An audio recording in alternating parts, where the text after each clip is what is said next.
Well, they should give me the Nobel Prize for Rwanda, and if you look, the Congo, or you could say Serbia, Kosovo, you could say a lot of them. You could say, the big one is India and Pakistan.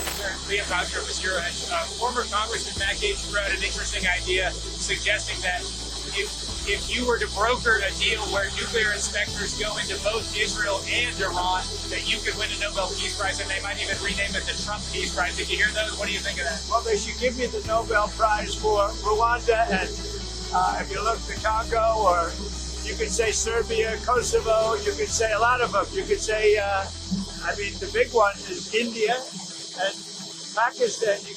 I should have gotten it 4 or 5 times. I should get it for the. I would think the Abraham Accords would be a good one too.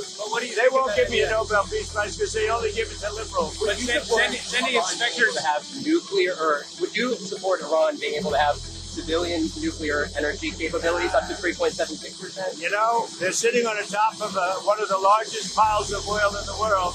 I just don't know why they need that for civilian work. You know, it's one thing for certain countries to say, hey, I want to have a certain amount where I can go nuclear a little bit because we need it for electricity, we need it for air conditioners, etc. But when you're sitting on one of the largest oil piles anywhere in the world, it's a little bit hard to see why you need that. Yeah.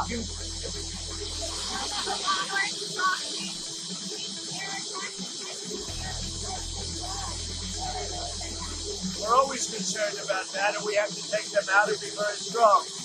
You're even in danger talking to me right now. Do you know that? You are in danger talking to me right now. So I should probably get out of here. But you guys are actually in danger. Can you believe it? One more thing on Russia.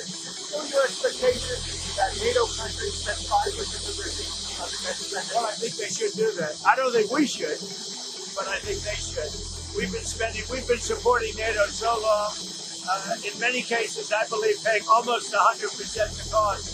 So I don't think we should, but I think that the NATO countries should, absolutely. Looking like Spain decides not to?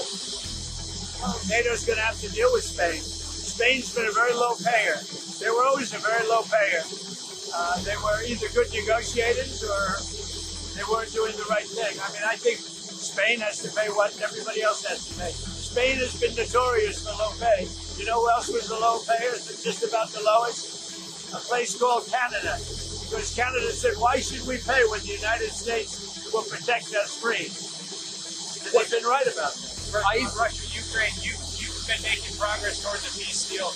But I don't know if you know this, but Lindsey Graham and Mike Pompeo were there on the ground in Ukraine, seemingly doing the opposite, trying to provoke the Ukrainians to keep fighting. What do you think of that? Well, we're going to see. And people have to be very careful with what they say. They're going to be very careful with their mouth, because their mouth can get them into a lot of trouble.